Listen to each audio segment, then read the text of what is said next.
मी उषा पाटील तुम्हा सर्वांचे खूप खूप मनापासून स्वागत करते। आणि आज मी तुमच्यासाठी घेऊन आलेले आहे छानशी अशी तोंडाला पाणी सोडणारी अशी रेसिपी, ती म्हणजेच कढी।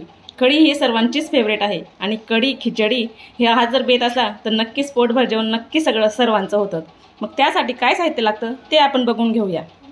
आता इथे मी घेतलेले आहेत जिरे, धणा पावडर, हळद, दाण्यांचा कूट, मोहरी, बेसन पीठ, ही आलं लसूण कुटून केलेली पेस्ट, कढीपत्ता, मिरची, थोडंसं चिमूटभर हिंग आणि मीठ।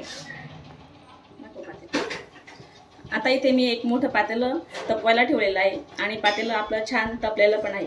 आता त्याच्यामध्ये मी 4 किंवा 5 पळ्या तेल टाकून घेते।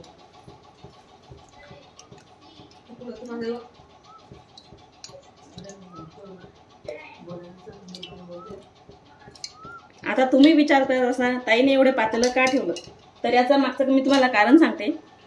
माझं जॉईंट फॅमिली आहे आणि माझ्या घरामध्ये आम्ही 13 सदस्य आहोत, तर त्यांच्या याच्यानुसार मी हे पातेलं ठेवलेलं आहे। आता आपण जिरे टाकून घेतले, त्याच्यानंतर मोहरी, कढीपत्ता टाकून घेते।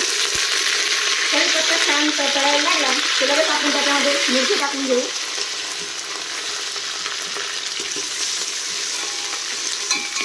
मिरची छान शिजली की त्याच्यानंतर आपण हे लसूण जिऱ्याची पेस्ट टाकून घेऊ।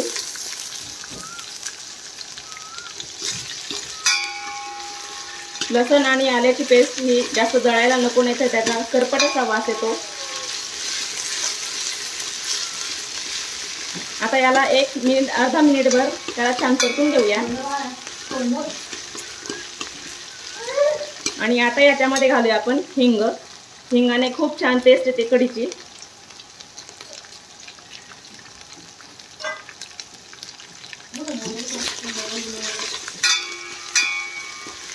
आता हे छान हलवून घ्यायचं।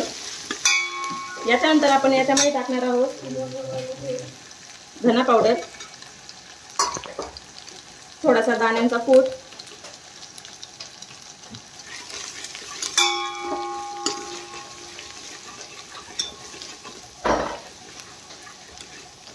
इथे आपला मसाला होईपर्यंत आपण ह्या दह्याचं ताक बनवून घ्या।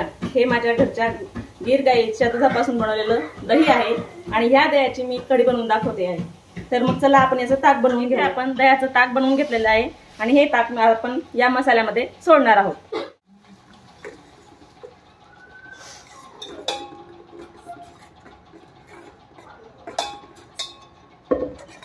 हवं तेवढं मी पाणी याच्यामध्ये टाकून घेतलंय, म्हणजे माझ्या परिवाराला पुरेल इतपत मी पाणी टाकलेलं आहे।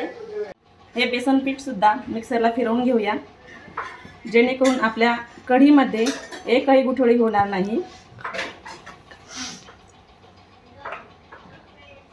गरजेनुसार त्यामध्ये पाणी टाकू, थोडंसंच टाकायचं पाणी, जास्त नाही टाकायचं। आता हे मिक्सरला आपण फिरवून घेऊया। आपण मिक्सरमधून एवढ्याचसाठी फिरवून घेतलं की कढीची कन्सिस्टन्सी खूप छान येते आणि कढीमध्ये एकही गुठळी होत नाही। आता आपण याच्यामध्ये गरजेनुसार पाणी टाकून घेऊया। हळद घालूया। हळद जास्त नाही टाकायची, थोडीशीच। हळद टाकली की त्याच्यानंतर आता मीठ घालून घेऊया। मीठ इथे मी 3 चम्मच टाकत आहे, ही एवढी याच्यासाठी पुरेशी आहे।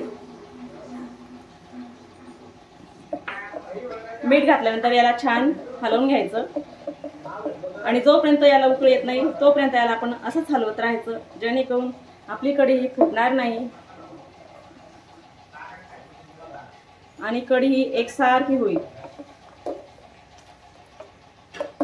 कढीला उकळी येऊ लागलेली आहे, छान तयार झालेली आहे।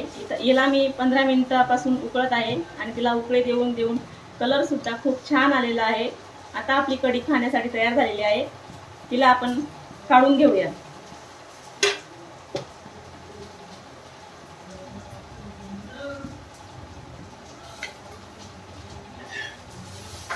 गरम गरम कढी, लसणाची चटणी आणि त्याच्यासोबत आपली गरम गरम अशी बाजरीची भाकरी रेडी आहे खाण्यासाठी।